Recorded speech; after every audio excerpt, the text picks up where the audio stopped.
오늘 하나님께서 우리에게 주시는 말씀은 사도행전 12장 24절의 말씀입니다. 우리 한 목소리로 합독해서 읽도록 하겠습니다. 사도행전 12장 24절입니다.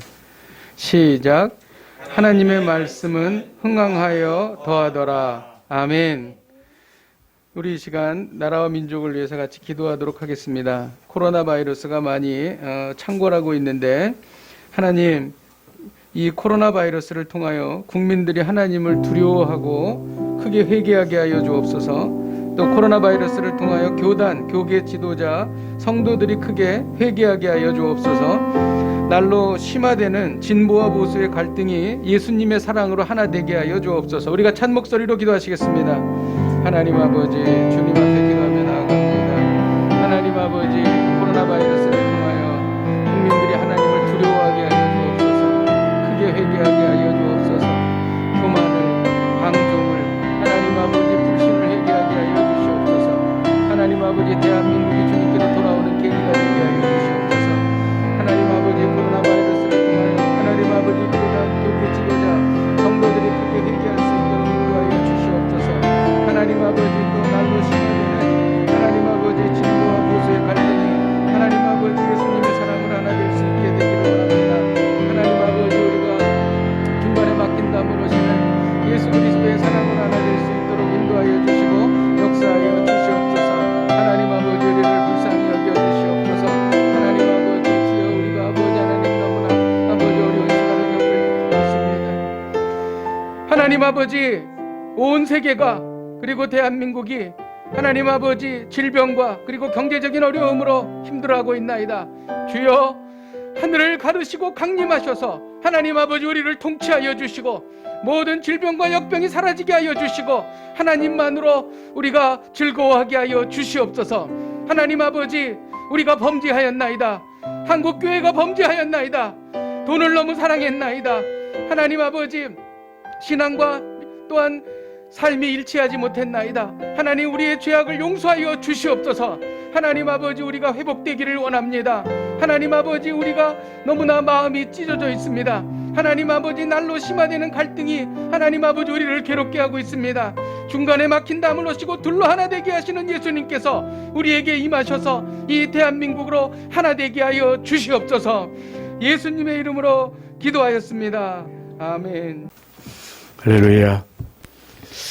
제가 4년 전에 중국에 가서 우리 백 목사님이 하시는 그 교회에 3일, 이틀인가요? 3일 있었습니다. 제가 이제 오늘 이 말씀을 가지고 사실은 이제 그 메시지를 똑같은 본문으로 그 두 개를 생각을 했어요. 그래가지고 가만히 있어봐라. 목사님이 이게 24일이면 12월 24일이면 27일이면 연말 마지막 주일인데 보통 마지막 주일날은 담임 목사님 설교를 하시는데 외부 강사가 와서 설교를 하라 하시니 내가 좀 이렇게 좀 황송한 느낌도 있었거든요. 근데 그때 제가 그래 저는 백 목사님이 중국에서 갑자기 이제 문이 닫혀 올 때도 제 속에 제가 이제 미국에서 그 소식 들었거든요. 하나님이 저분을 한국으로 불러오신 데는 이유가 있을 것이다 생각을 했어요. 그래서 제가 오늘 메시지도 제가 여러분들에게 사실 제가 한 얼마 전에 합신에 가서 이틀간 강의했던 건데 요거를 줄여라기보다는 지금 40분이 해야 되는데 여러분들이 제가 이 메시지를 왜 전하는지 좀 생각을 해보시고 또 다른 각도로 우리 호산나 교회가 어떻게 하나님 앞에 이렇게 좋게 이렇게 하나님이 우리 백 목사님을 한국에 보내신 이유와 또 한국의 그 많은 교회들 중에 송파구의 교회도 많은데 여기 교회를 또 세웠을까 생각하시면서 메시지를 들었으면 좋겠어요. 자, 오늘 우리가 이제 이 본문을 보면 딱 한 절입니다. 하나님의 말씀은 흥왕하여 더하더라 이렇게 되어 있는데 사실 이제 저 메시지를 보면 저 말씀을 보면 이 당시에 이 상황들이, 이 말씀이 기록되는 이 시대적인 상황을 놓고 보면 이게 결코 만만한 게 아니에요. 우선 정치적으로 이스라엘은 로마의 식민지 영역 안에 있었고, 그 다음에는 그 바로 이 초대교회, 사실은 이제 초대교회가 막 커갈 때 초대교회를 가장 힘들게 했던 것이 로마 사람들이 아니었어요. 가장 사도 바울과 또 이 주의 12사자들을 죽도록 괴롭혔던 사람들이 유태인들입니다. 유태인들은 따라다니면서 박해했고, 그냥 뭐 방해한 게 아니라 그냥 바울이 가는 곳마다 따라다니면서 방해를 했던 유태인들의 핍박이었습니다. 스데반이 죽었는데, 스데반도 이 돌에 맞아 죽었다고 되어 있는데, 여러분, 스데반이 로마의 어떤 법을 따라서 죽었습니까? 로마 사람도 그렇게 안 죽이거든요. 로마의 법이 누가 사람을 그냥 길까지 때려 죽입니까? 유대인들이 죽였을 거 아니에요? 아닙니까? 그 다음에 스데반이 저렇게 죽었어. 그리고 야고보가, 주의 사도 야고보는 12사도 중에도 그래도 늘 굉장히 리더십도 있고, 우리가 이제 베드로가 수제자라고 하지만 사실은 어떤 이 초대교회에 보면 야고보가 굉장히 리더십을 발휘하던 사람인데, 야고보를 시범적으로 탁 잡아가지고 야고보를 목을 쳐서 죽인 것도 로마 사람들이 아니었어요. 아닙니까? 로마 사람이 죽인 게 아니에요. 그 다음에는 베드로를 또 잡아서 감옥에 넣어 놓은 거예요. 그러면 이제 베드로는 그냥 감옥에 넣어 놓은 게 아니라 오늘 야고보의 목을 쳤으니 이제 뭐 내일이든 모레든 베드로를 끄집어내어 가지고 베드로의 목을 치려고 하는 그런 계획이 다 세워져 있던 거 아닙니까? 뿐만 아니라 여기서 흩어진 유태인들은, 그리스도인들은 그냥 그 핍박이 두려워서 온 세상으로 흩어진 겁니다. 보면 유리하고, 어떤 사람은 유리하고, 토굴 속에 들어가기도 하고, 어떤 사람들은 너무너무 무서우니까 양과 염소의 털을 뒤집어 쓰고, 양무리 속에, 염소물 속에 이 같이 이동하고 다닐 정도로 그만큼 상황이 어려웠거든요. 그런데 오늘 이 성경은 딱 한 절, 하나님의 말씀은 흥왕하여 더하더라.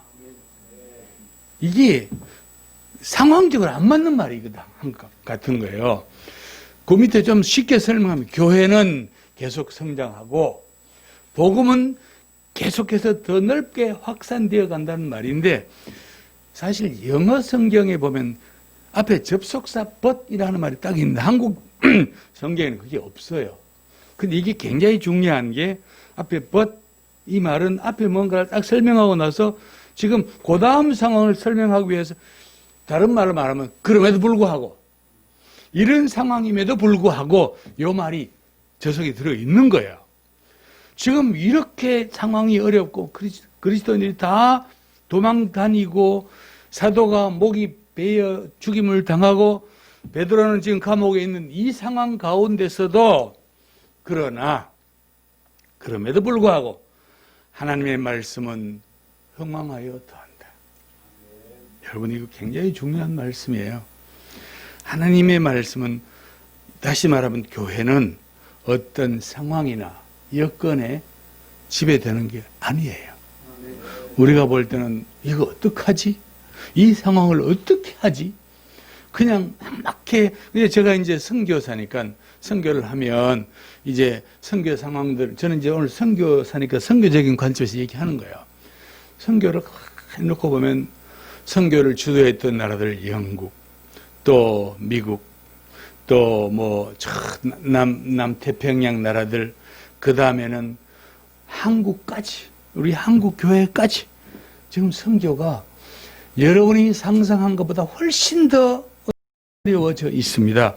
선교지 상황은 말할 것도 없고, 특별히 우리 같이 선교를 동원해서, 선교사를 동원해서 보내야 되는 그 입장에 있는 사람들의 관점에서 보면 참 심각한 거예요. 제가 작년 2019년이죠. 호주에 갔는데 우리 호주 외 선교사들이 제가 한국에 들어올 때 호주 선교사들이 자그마치 이 300명이 넘었는데 한국에 들어와서 20년도 지나지 않아서 지난주에 갔더니 호주 선교사가 100명도 안 남은 거예요. 우리 단체 안에. 그러니까 상황들이, 그래서 저희가 이제 아프리카에 있다가 한국에 와서 이제 웩이라는 단체를, 웩은 세계적으로 유명한 단체지만 한국에는 97년도에 저희가 들어오면서 시작을 한 거 아닙니까? 와서 이제 들어왔을 때 우리 부부하고 한 명이 속해 있었는데 그때 웩이 영국에서 세워졌으니 영국 사람들은 많아요. 그래서 530명이나 됐어요. 웩 안에. 영국 국적을 갖고 있는 사람이 530명. 한국 사람 3명 그런데.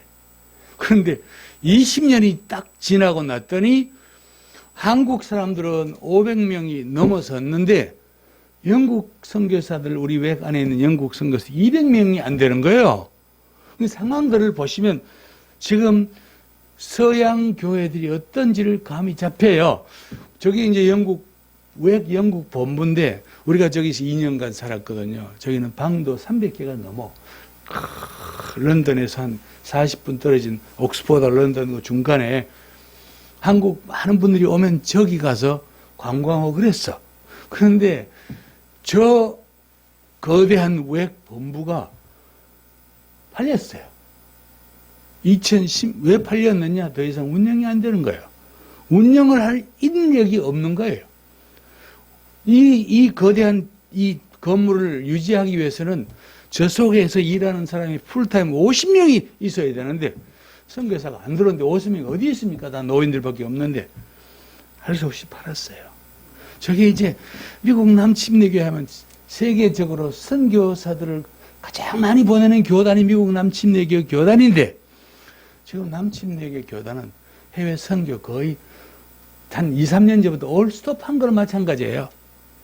올스톱한 거랑. 통계를 몰라서 그렇지. 제가 한 2년 전에 봤더니 5,400명에서 3,000명도 안 남았더니 아마 지금은 훨씬 더 많이 줄었을 거거든요. 저게 상황이에요. 우리 대양주 그렇고 한국은 어떻습니까? 지금 한국은 여러분 한국 선교는 어떨 것 같아요? 선교단체가 말을 안 해요. 그냥 쉬쉬하는데 사실은 한국 선교 여러분 상식적으로 생각해 보시라고 그러세요. 교회 청년들이 없는데 선교사가 나오겠냐고 그러세요. 안 나오지. 안 나옵니다. 한국 선교 지금 근데 이제 그나마 이렇게 이제 국내에 많이 들어와 있는 사람도 있지만 좀 이제 시니어들 그래서 나이 드신 분들이 나가고 해서 그냥 이게 좀 작은 하얀 곡선을 하고 있지만 사실은 청년들 입장을 놓고 보면 젊은 청년들이 안 들어오는 거예요. 안 들어요. 안 들어올 수밖에 없지. 선교 한국 이거 한국에서 가장 큰 대회 아닙니까? 사실은요. 청년 대학생 선교 한국 하면 보통 6천 명이 모이던 그 대회가 인원이 어떻게 주나 보시라고 지금 해가 바뀌 2년 만에 하는데 참가 인원이 어떻게 줄어가나 보시면 금방 감이 잡혀요. 글쎄 이런 상황. 우리가 이런 상황을 앞에 놓고 보면 야 이거 어떡하지? 이거 선교 어떻게 해야 되나 이런 생각이 든가. 여러분 교회랑 선교란 것은 교회가 같이 움직여주고 교회가 이렇게 해야 선교도 같이 있지. 교회는 지금 내려가는데 선교사 올라갈 리가 없는 거예요. 그런 거 아닙니까? 그래서 우리가 지금 우리가 그래서 저희가 아까 우리 목사님 소개하셨는데 제가 속해 있는 웩 단체는 그러면 2010년부터 우리 새로운 사역을 해보자 하고 시작한 게 이제 이 한국 이외의 나라들 중에 어차피 서양 교회는 없어 내려가는 거기는 없고 거기는 가봐야 그렇고 그러면 어디 가서 선교사를 찾을 것이냐 하고 이제 우리가 사람을 찾고 이 땅 위에 하나님이 분명히 예비해 놓은 사람들이 있을 것인데 나라나 혹은 교회가 있을 것인데 어디 가서 선교사를 찾을 것이냐. 그래서 이제 우리가 특별히 저 팀을 만든 거예요. 그래서 국제 선교 동원 본부 이래가지고 저희가 2016년도 저희가 또 이끌어 가는데 저희가 이제 이 일을 하면서 정말 하나님이 이렇게 문을 여시나? 할 정도로 상황들이 제가 이제 여러분들이 몇 가지만 우리가 그동안 이렇게 지나가면서 이제 오늘 여기 오신 분도 그렇고 이 방송을 통해서 보시는 분도 한번 잘 들어보시기 바랍니다. 저 그림들은 색깔별로 저 색깔별을 가려서 그걸 갖다가 한국말로 유사한 블록, 유사 지역이라 그래. 영어로 affinity 블록 그럽니다.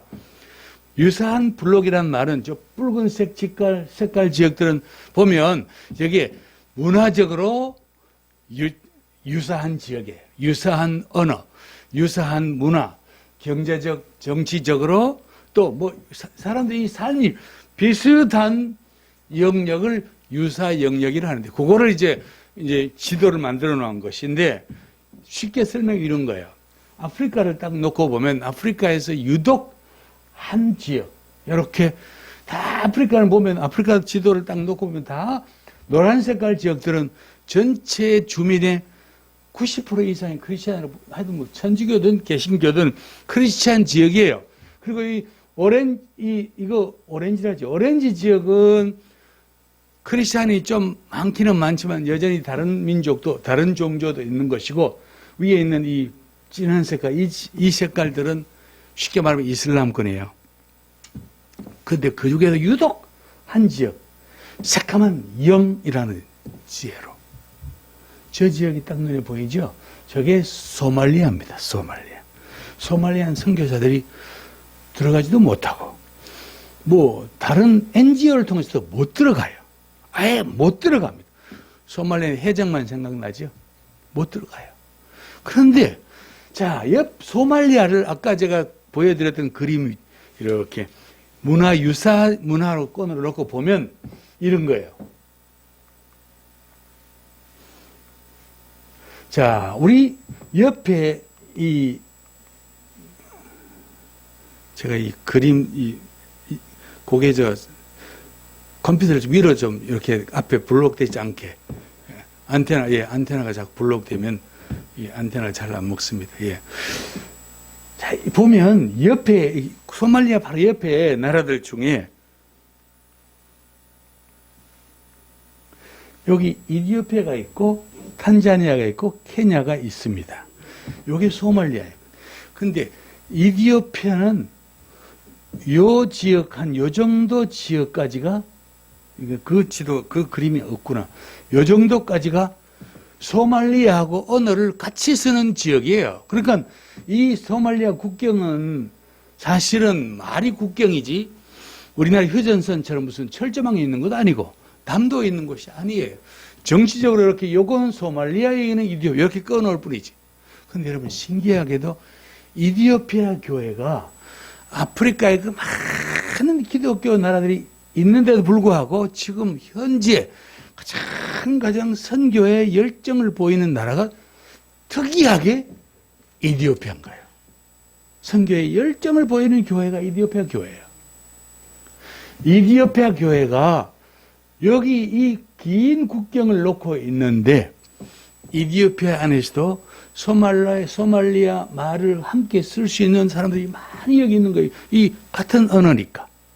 오늘 여기 보면 우리 한국에 와서 아까 사진이 이분은 소말리아 분이신데, 이디오피아 분이신데 한국의 액체에 와서 지금 박사과정을 하고 있어요. 근데 이분이 아무도 말을 안 했는데 자기 본인이 스스로가 이 소말리 학생들을 모아놓고 선교훈련을 시켰어. 그래서 이들이 하는 목표가 뭔가 하니 어떻게 하든지 이 사람들을 훈련시켜가지고 앞으로 소말리아에 보낸다는 거예요. 지금도 계속 가요. 왜냐하면 소말리아 가서 올해는 못 있어도 들어가서 있다가 복음 전하고 며칠 전 나오고 이렇게 하니까. 여러분, 내가 이걸 보고 깜짝 놀란 거예요. 하나님이 이디오피아라는 나라를 바로 옆에 딱 붙여놓고 이 소말리아 인구가 많아요. 이디오피아는. 소말리아는 1000만도 안 돼. 딱 터지고. 그러면 조그만 나라인데. 저 나라가 이디오피아 교회가 조그만 관심을 하면 이 나라는 복음화가 되겠다. 어쨌든 저들이 복음을 받든 안 받든 복음을 전파될 수 있는 여건을 하나님 만들어 놓으셨다 하는 생각이 들었습니다. 이분들은 두 분 다 파키스탄에서 온 분들이에요. 파키스탄 하면 우리가 테러만 생각하죠. 파키스탄 북쪽, 동북쪽에 가면 파키스탄에서 큰 도시가 카라치고 두 번째로 큰 도시, 우리나라 부산 같은 도시가 라호르라는 도시인데 그 라호르에서 온 사람들이에요. 근데 이 라호르는 파키스탄 안에, 여러분 파키스탄 안에 요게 라호르인데 여기 카라치고요. 파키스탄 안에 이 라호르 안에 교회가 있다는 사실 사람들이 잘 모르는 거예요. 파키스탄 안에 그런 교회가 있는가 하고 사람들이 다 정보를 모르고 있는 거예요. 자 봅시다. 이게 빨리빨리 안 먹지? 보면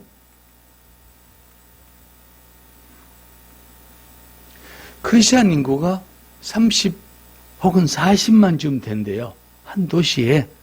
그리고 개신교 숫자도 개신교 크고 작은 교회들이 한 3,000개가 넘는데요. 자기들이 말로. 내가 조사를 해보라 그랬어요. 아까 여기 토치에서 공부하는 그 목사 보고 그랬더니 거기 신학대학원도 10개가 있어요. 신학대학원. 그 다음에 신학교가 30개 정도가 있대요. 여러분, 이게 파키스탄 안에 존재하는, 이게 적은 숫자가 아닙니다. 그리고 이 사람들이 하는 말이, 이 사람이 한국에 와서, 이제 저희랑 접촉이 되어가지고, 우리 사무실에 이렇게 나오고, 함께 선교에 대해서 기도하고, 함께 선교에 대해 연구하다가, 어느 날 이분이 저를 찾아온 거예요. 선교사님, 저희가 사실은 한국에서 박사하려고 왔대요. 그런데 아무리 생각해도 자기가 박사한다고 여기 있을 수는 없겠다는 그 이유가 지금 자기가 살고 있는 그 도시 라호르에 그렇게 교회가 있는데 자기 아버지도 목사고 할아버지도 목사고 형도 목사인데 자기는 거기 있는 신학교도 다 알고 가르치기도 했대요. 그런데 이제껏 그 누구도 라호르에는 그 누구도 세계 선교에 대해서 얘기하는 사람도 들어본 적도 없고 세계 선교가 뭔지를 말하는 사람도 없고 세계 선교를 해야 된다는 말을 교회에서 하는 말도 들어본 적이 없다는 거예요. 그러면서 이분이 내가 일하고 있을 때가 아니란 거예요. 자기가 빨리 돌아가서 파키스탄에 있는 그 교회들을 깨워가지고 그들로 하여금 선교를 하게 그러고 공부를 딱 그만두고 가버렸어요. 지금 갔어요. 가가지고 지금 그분이 하는 말이 옆에 아프가니스탄이 있고 옆에 이란이 있고 북쪽에는 타지키스탄이 있고 그 다음에는 또 있어요. 타지크 말고 또 나라 생각이 안 나는데 요 나라들이 파키스탄과 아프가니스탄과 이란 사람들이 쓰는 공통적인 거의 언어가 비슷한 우르두, 파키스탄은 우르두라 그러는데 아프간 사람들은 그걸 다리라 그래. 이란 사람들 그걸 페르시아어라 그래. 사실은 같은 뿌리예요. 이 사람들에게 우리가 아프가니스탄을 갈 수 있습니까? 우리 가서 엄두를 못 내, 한국에서는요. 이 사람들이 우리가 가야 돼, 우리가. 이 라호르 교회가 아프가니스탄과 이란과 옆에 있는, 우즈베키스탄하고 투르크메니스탄 이런 쪽으로 자기들이 가야 된다는 거예요. 그러면서 가서 지금 계속 내보고 연락하는 게 선교사님 본래 예정은 올해 가을부터 그곳에 있는 신학교와 교회와 이런 걸 다 자기가 오가나이즈해서 우리가 이제 팀이 와서 기간이 얼마든지 좋으니 파키스탄 교회들에게 선교를 좀 챌린지하고 그리고 우리로 하여금 선교할 수 있는 동기를 부여해달라고 그랬는데 코로나 그래가 못 갔잖아요. 지금 자기 혼자서 사람들 모아놓고 훈련시키고 자기 혼자 다니면서 그냥 교회들마다 자기는 선교 잘 모르면서 그냥 선교를 얘기하고 다니는 거죠. 이 사람들이 사실 우리 이 이란이나 여기 한국 사람이 갈 수 있는 곳이 어디 있습니까 지금? 근데 이 사람들은 여기 이 아프가니스탄 이 긴 국경에 무슨 국경이 철조망에 있습니까? 무슨 담이 있습니까? 하나님이 이 사람을 예배해 놓으셨구나. 하나님이 저곳에 저 사람들 예배해 놓으셨구나.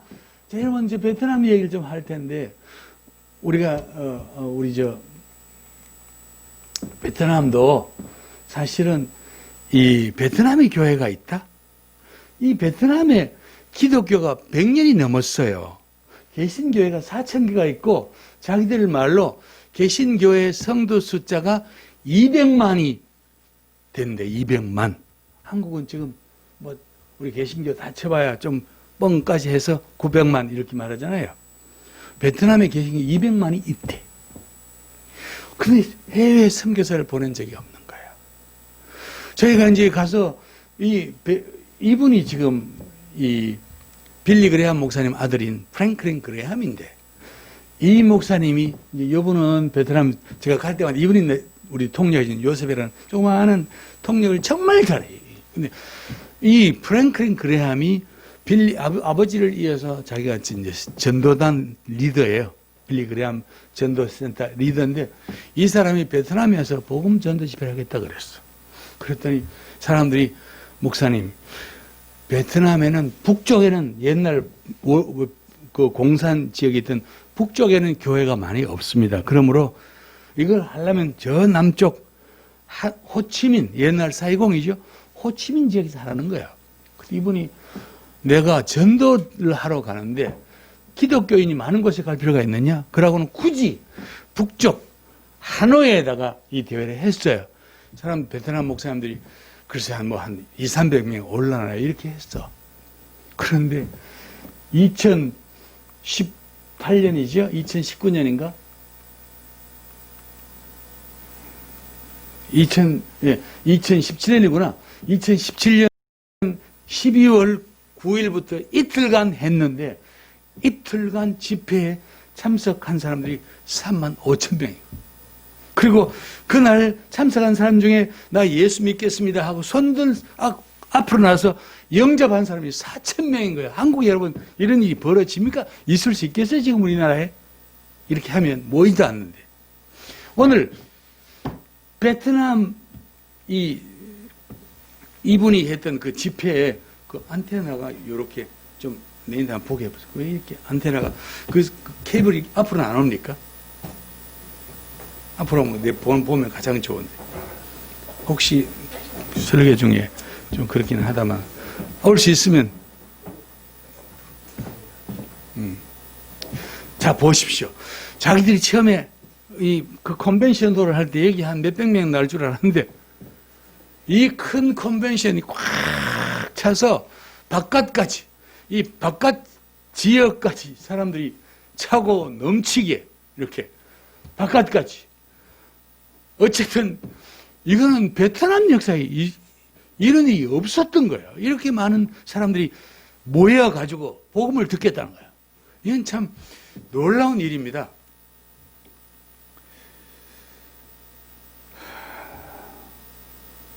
어쨌든 이제 저희가 하는 베트남 신학생 대상으로 하는 선교 집회예요.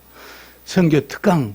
보통 여러분 우리하고 다를 게 하나도 없고 우리보다 더 뜨겁게 느껴졌어요. 저분들이 이 반응하는 모습이 더 뜨거운 거예요. 진짜로 보면 그냥 저 목사들 다 젊고 나이도 다 젊어. 다 젊은 분들이 목사님이고 그냥 열심히 그냥 듣고, 또 우리가 이제 집회를 하면 사람들 앞에 다 나와서 이렇게 헌신자 앞으로 나와서 이렇게 해야 되는데, 자기들 스스로가, 우리가 나와라 말도 안 했는데 자기들 스스로 앞으로 나와가지고 제가 가겠습니다 이라고 나온 거예요. 여러분 진짜 놀랐어요. 우리가 보면 지금 저 신학교인데 베트남에 저런 신학교가 있다는 사실. 복음주의 신학교예요. 저런 신학교가 베트남에 있어요. 글쎄요. 목사님들 다 그냥 지금도 계속. 우리 이 신학교는 이 학장이 우리 보고 2020년 6월 달에 신학교를 한 달간 학생들을 모아줄 테니까 와서 한 달간 선교에 대한 특강을 해달라 그랬어요. 그리고 우리가 다 강사를 다 뽑고 했는데 코로나가 나가 못 갔어요. 이건 그냥 우연한 일이 아닙니다. 그냥 되어진 일이 아니에요. 보면 보시다시피 이 청년들이 이 열심히 있는 청년 도전을 받으니까 자 헌신자 나오세요. 그렇게 안 했는데 자기들이 스스로 나와서 자기가 가겠다는 거예요. 자기들이 저 스스로 나와가지고 우리가 가겠대. 여러분 이게 오늘 베트남에서 일어나고 있다는 사실입니다. 지금 저런 일들이. 루마니아 보면 저렇게 젊은이들이 이거는 지금 제가 지나가는 과정에서 특강한 거 아닙니까? 조그마한 도시인데 목회자들 거기 있는 선교 리더들 지역교회 리더들이 저렇게 평일날 목요일 금요일 이틀 동안 그거 선교 특강 듣기 위해서 저렇게 몰려온 거예요. 이것도 우연이 아닙니다. 루마니아 하면 그냥 딱 정교회 젊은 아이들이 참 우리하고 기도하는 모습들이 하나도 안 달라. 그냥 막 눈물로 기도하고 막 통성으로 기도하고 막 그냥 주일 예배를 봐도 저렇게 거기는 주일 예배가 무조건 3시간이에요. 1시간 찬양, 1시간 기도, 1시간 말씀, 딱 3시간. 아무도 안 움직여, 예배 시간. 이 밤 예배인데, 주일 밤 예배인데, 그것도 루마니아 수도의 부카레스트도 아니고, 중부에 있는 브라쇼브라는 조그마한 도시의 교회에. 주일 밤 예배니까 주일 낮에 얼마나 사람들이 모였는지 생각 한번 해보시라고.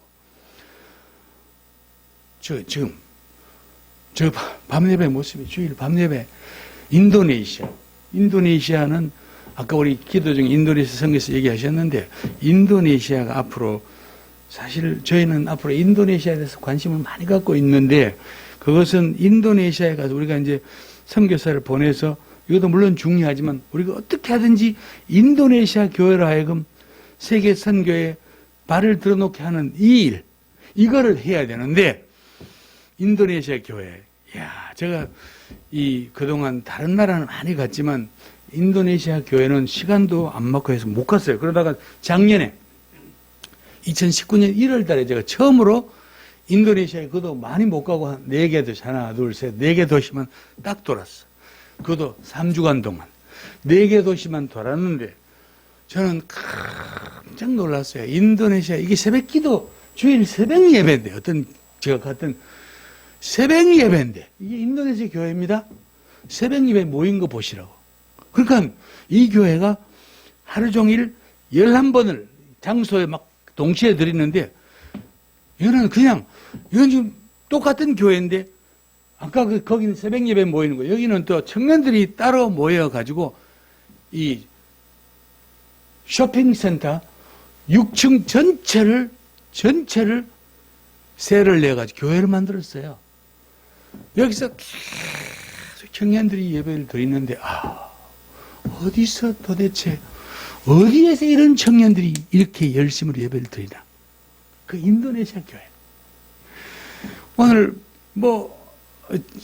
이거 한번 보세요. 이 지금 인도네시아 주일 어떤 교회, 나는 이게 어떤 교회인지 모르겠는데, 주일 낮 예배를 하는데, 영상 시스템 보고 깜짝 놀랐어요. 이거는, 여기 이제 본 영상, 설교자가 여기 있고, 옆에는 제가 이렇게 이제 쉽게 말해, 이런 스크린이 동시에 다 이렇게 붙어 있는 최첨단 영상 장비인 거예요.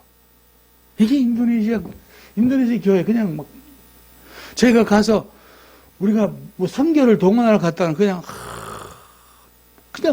감동인 거예요. 왜 감동받았냐? 하나님, 여기 이렇게 교회가 있었군요. 여기에 이렇게 열심히 있는 크리스찬들이 여기 있었군요. 주로 인도네시아는 교회들마다 우리나라도 상황이 달라. 베트남도 그랬고 인도네시아도 전부 청년들이 그렇게 교회 많아요. 젊은 사람들이 교회에 그렇게 많이 모여오는 거예요. 주일날 종일 밤 9시까지 아침 6시부터 밤 9시까지 계속해서 예배를 드린. 정말 한번 여러분 가보셔야 돼요. 저곳에 가보셔야 돼요. 인도네시아 교회가 어떤지를 가보셔야 돼요. 저렇게 열심으로 기도하고 저렇게 열심으로 찬양하고 신학교들마다 아마 우리나라 그렇게 신학교들이 학생이 몇 명 되는지 모르겠어요. 우리 합신도 한 200, 300명이 안 되는데 인도네시아는 신학교로 하면 보통 700명, 800명이에요. 신학교마다 그냥 신학교도 그냥 우리가 가서 강의한다면 하루 종일 시간을 주겠다는 거예요. 하루 종일. 그러니까 가는 데마다 신학교들 놀랍습니다. 하나님이 아마 틀림없이 인도네시아 교회를 들으셔서 뭐 서양 교회, 한국 교회 우리가 하다가 딱 막힌 요 다음서 이어갈 교회들 하나님이 예배에 놓으셨지 않았나 그 생각이 들을 거예요. 자, 요 인도 얘기하고 마칠게요. 인도네시아하고 지금은 이거 인도예요. 혼동하지 마세요. 이건 인도입니다. 인도네시아가 아니라 인도인데 인도를 보면 이게 인도는 본토고 본토 인도 사람 이렇게 생겼어. 그런데 동북 인도는 인도에 붙어있기는 붙어 있는데 종족과 언어와 문화가 전혀 다른 인도 사람 생긴 게 티베트, 중국 우리 동양적인 얼굴을 갖고 있는 사람들이 있는 곳이 요 지역인 동북 인도예요. 인도인데 정치적으로는 인도인데 문화적으로 또 언어적으로는 인도가 아닌 사람들. 그런데 요게 동북 인도예요. 여기 인도 본토고 요게 동북 인도인데 이 동북 인도를 안에 가만히 놓고 보면 요게 이제 아까 요 지도가 요 지도예요. 요 지도인데 보시면 인도 이 동북 인도 주변의 나라들이 얼마나 보고마가 안 됐는지 보시면 파키스탄, 아프가니스탄, 네팔, 부탄, 중국, 뭐 태국, 미얀마, 또 라오스, 캄보디아, 하여튼 뭐 옆에 주변의 모든 나라들을 감아보면 보고마가 안 된 나라들이에요.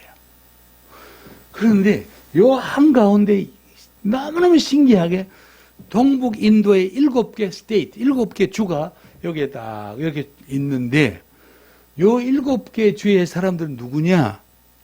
이 지도를 보면 이게 이거는 아까 옆에 있는 요 지도는 먼저 봤던 그 지도는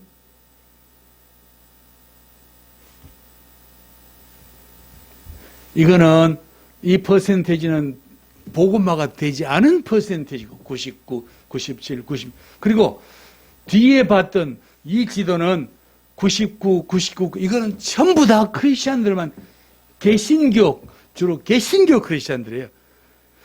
자기들은 전 100%라 그러는데 내가 어떻게 100% 크리스찬이냐 그래서 내가 1% 다 뺀 거예요. 내가 임의로 요게 요 가장 미복음화된 그 한가운데 세계에서 아마 가장 복음화가 천주교 다니고 주로 개신교 사람들이 있는 곳 이거는 상상을 못할 일입니다.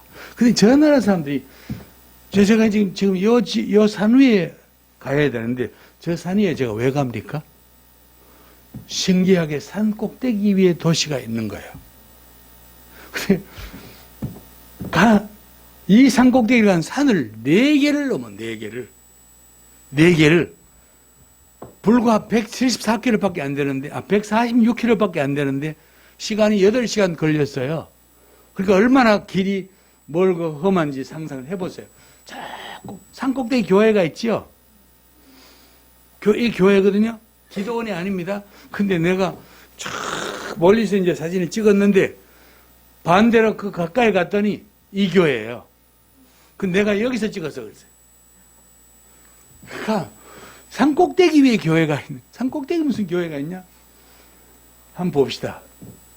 가는 길이 얼마나 험한지 가다가 구름이 우리가 가는 길 밑에 구름이 있는 거야. 그만큼 높아. 구름이 우리 길 밑에 있어요.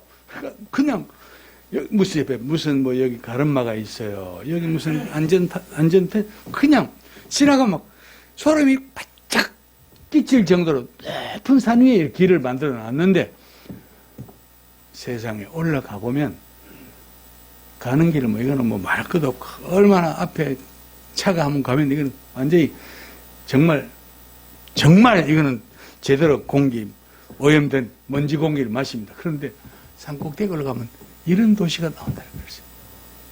해발 1325m예요. 이 도시 전체가 95%가 크리스찬들이에요. 침례교 크리스찬들이에요. 아이자왈 1311m 산꼭대기에 있는 도시, 이 도시 90%가 장로교 신자들밖에 없어. 그 다음에 또 어디 갔어? 여기 왜 갑자기 넘어가 버려?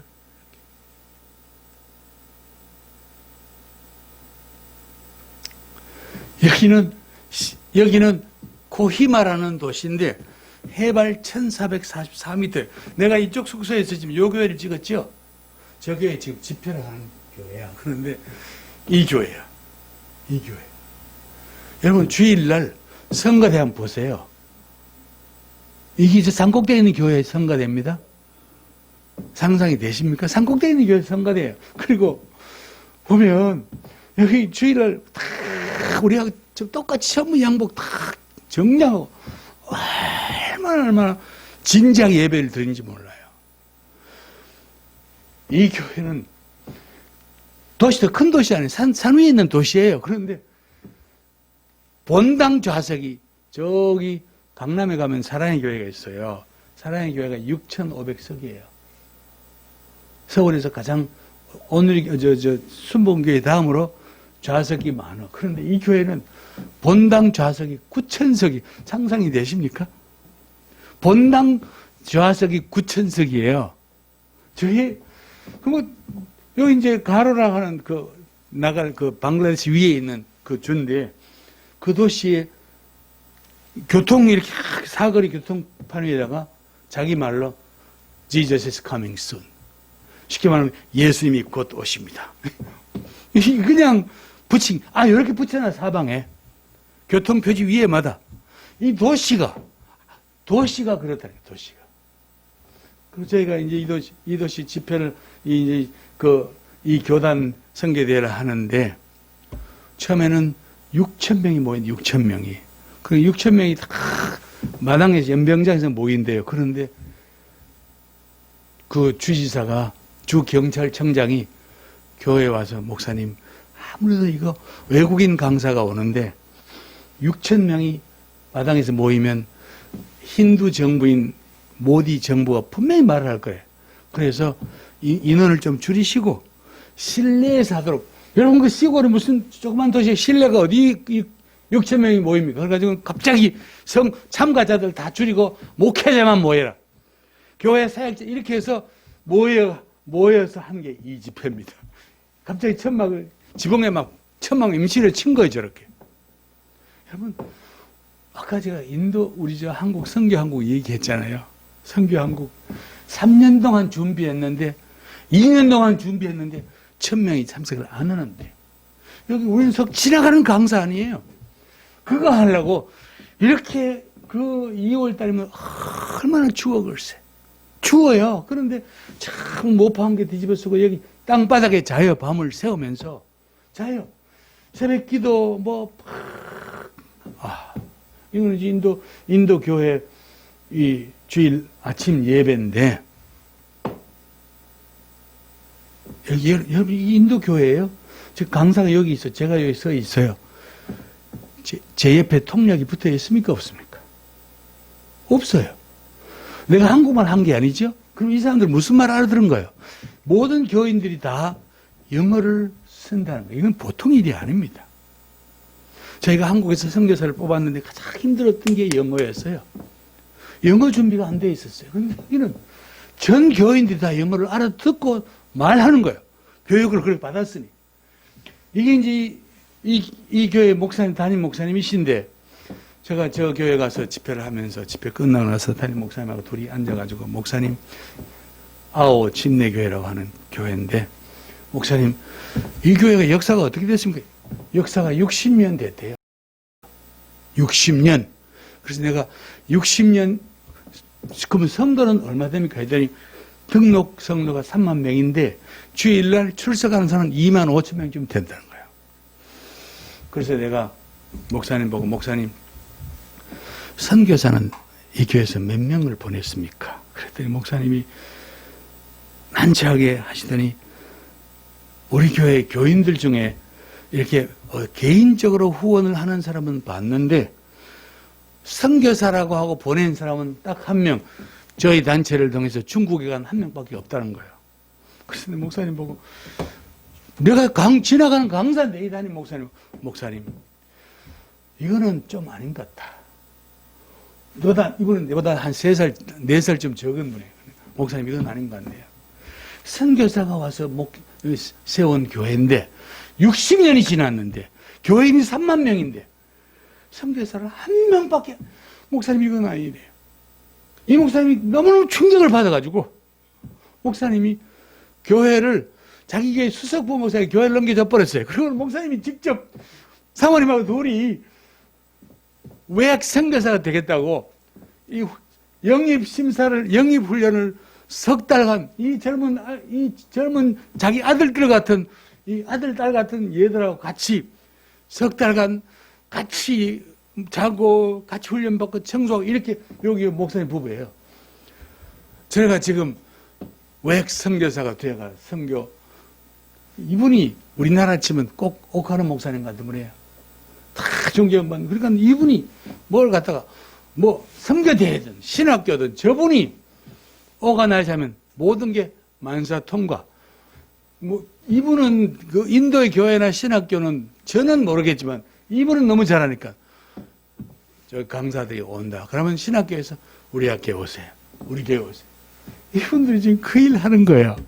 저는 이분들을 통해서 앞으로 인도 선교사들이 막 나올 거라 생각해요. 가는 신학교들마다 다 인도의 신학교들마다 어쩌면 학생들이 그렇게 많고 인도 사람들이 여기 있는 사람들 이 모습들 좀 잘 안 보이죠? 인도 얼굴이 아니잖아요. 우리 아시아 얼굴이잖아요. 다 그러고 여기 가면 끝나면 줄을 한 50m 정도를 서요. 그러면서 줄을 선 사람들이 주로 여학생들이에요. 그러고는 참 셀카를 들고 저랑 같이 사진을 찍겠다는 거야. 목사님, 왜 저보고 저랑 사진 찍으라고 할까? 60살도 넘은 할아버지인데.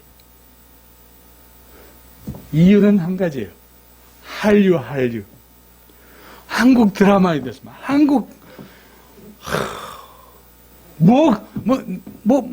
나는 예전에 가서, BTA, 자기는 BTA 너무 잘. 네, BTA가 뭐냐? 그러더니, BTA도 모르냐, 한국에 그래 내가, 걔들 개인까지 다 알아. 그러니까 신학생들이 이러니, 일반 사람들은 한국에서 왔다 하면 그냥 일단 점수를 따고 들어가요. 이거 보통 일이 아닙니다. 이거 우연이 아니에요. 하나님 이렇게 이거 선교 우리가 지나가는 선교사인데 이 선교들을 유치하려고 목회자들이 다 저렇게 벌판에다 임시로 텐트를 만들어 가지고 여러분 이런 일들이 한국에 있습니까? 한국에 이렇게 모이겠냐고 글쎄. 우리가 무슨 세계적인 빌리그램도 아닌데 사람들이 모이겠냐고 글쎄. 근데 여기는 이런 일이 벌어지는 거예요. 이거는 우연이 아닙니다. 하나님이 새로운 나라, 새로운 교회들, 이제껏 선교하지 못했던 나라들, 이제껏 선교할 수 없다고 생각했던 나라들, 이쪽 나라들 교회들 이렇게 세워가지고 서양교회 내리막길, 한국교회 내리막길, 하나님은 이제 인도교회나 인도네시아 교회나 제가 시간이 많았으면 필리핀이라든지 또 이집트라든지 우크라이나 할 말이 많았는데 어차피 그거 다 끝이 없으니까 중국도 그렇고 다 빼고 한 가지 확실한 사실은 하나님은 하시는 거예요. 인도 교회인데 저 예배를 주일날 하루 종일 원 앞터 계속 다음으로 계속 드리는 거예요. 예배 드리는 모습들이 악기라고 무슨 거대한 키보드도 있긴 했는데 키보드를 치는 사람이 악보를 몰라요. 전혀 모르더라고. 그냥 키보드를 치긴 치는데 악보는 몰라. 보통 교회 가면 이게 악기예요. 큰 북 하나 그냥 붕. 근데 한번 들어보세요. 얼마나 장엄하고 좋은지. 저 북소리 하나가. 그냥 막 시끄러워. 이거 안 해도 너무너무 소리가 좋아요. 찬송가 같고. 어쨌든, 자, 오늘 하나님이 어떻게 보면 지금 상황들은 더구나 지금 코로나도 겹쳐가지고 선교가 교회도 그렇지만 선교도 올스톱 아닙니까? 그러니까 미래 내가 지금 내년 2021년에 지금 계획들이 그렇게 많이 있던 계획들이 어떻게 될지 기약이 없어요. 선교사가 선교지 못 가잖아요. 잠깐 나왔던 사람 들어가지도 못하는 거예요, 지금. 그러면 생각하면 이게 어떻게 되냐. 어떻게 이런 생각이 들지만 하나님은 이런 어떤 상황에 구애받으실 분이 아니세요. 하나님의 교회는 흥왕하여 더하듯이 하나님의 선교도 이런 상황이 왔다고 해서 미국 선교사가 줄어들고 영국 선교사가 없어져 가고 독일, 화란, 호주 선교사가 없어져 가도 한국 선교사가 줄어들어도 하나님은 또 다른 사람들을 또 다른 교회들을 이렇게 세우셔가지고 계속 선교의 일을 이루어 가신다는 이 일, 제가 여러분 교회 목사님 잘 들으세요. 우리 호산나 교회는 비록 작은 교회지만 이제 시작을 하셨으니 이 교회는 비전을 크게 가지셔야 돼요, 목사님. 우리가 앞으로 호산나 교회는 저는 저 광주에, 중국 광저우에서도 그랬지만 여기는 기회가 더 넓어. 하나님은 호산나 교회를 쓰실 것 같다는 확신이 제게 있습니다. 그러면 앞으로 우리가 선교를 할 때 우리의 선교의 지경을 넓혀야 돼요. 선교 후원 대상을 한국 사람만 들여다보면 안 됩니다. 하나님이 어느 곳에서 일꾼이 나오는지 그 사람이 한국 사람이 아닐지라도 하나님이 저쪽 사람들을 이렇게 세우면 그것도 하나님의 일꾼 아닙니까? 그러면 우리 교회가 어떤 선교의 후원자 대상들, 이 호산나 교회 주부에 한국 사람 이름만 있는 게 아니라 인도 사람, 무슨 뭐 이름도 생전 들어보니 태자라든지 땅발태라든지 새로운 이름들이 주보에 쫙 교회 벽에다가 온 세계 선교사들, 루마니아 출신, 우크라이나 출신, 베트남 출신, 인도 출신, 인도네시아 출신. 여러분, 고기를 잡으려면 바다 밑에 고기가 있는 곳에 낚시를 넣어야 고기가 잡힐 거 아닙니까? 내가 아무리 유명한 낚시 프로라도 고기 없는 데 넣어서 고기 잡습니까? 고기 이미 지나갔는데, 고기대가 저기 갔는데. 성교도 마찬가지예요. 하나님이 어떤 나라를 쓰시는지, 어떤 교회를 쓰시는지, 거기 맞춰서 우리도 발을, 이미 고기도 없는데 한국 선교사 왜 안 오지? 여러분, 그건 좀 너무너무 좀 좁은 선교 관점이에요. 앞으로 호산나 교회는 똑같은 하나님의 일꾼들, 동일한 사역을 하는 선교사들, 하나님 앞에 헌신되고 선교단체를 통해서 잘 선발된 좋은 일꾼들, 그 사람이 인도 사람이든 그 사람이 인도네시아 사람이든 우리 호산나 교회는 이런 국경과 인종을 넘어서 하나님 앞에 쓰임받는 진짜 이 시대에 제대로 선교하는 교회가 되어주시기를 바랍니다. 기도하겠습니다. 하나님 아버지, 오늘 하나님 이루어 가시는 이 놀라운 선교 이야기를 어찌 이 우둔한 입으로 짧은 시간에 다 말하겠습니까? 그러나 주님은 어떤 상황 가운데서도 하나님의 선교는 계속될 것이고 어떤 핍박과 비난과 역경이 몰려올지라도 하나님의 말씀은 흥왕하여 더하는 것처럼 하나님의 교회도 나날이 성장하고 발전하고 앞으로 나아가게 하실 것을 믿습니다. 주여 이 교회를, 이 호산나 교회를 사용하여 주시옵소서. 예수님 이름으로 기도합나이다. 아멘.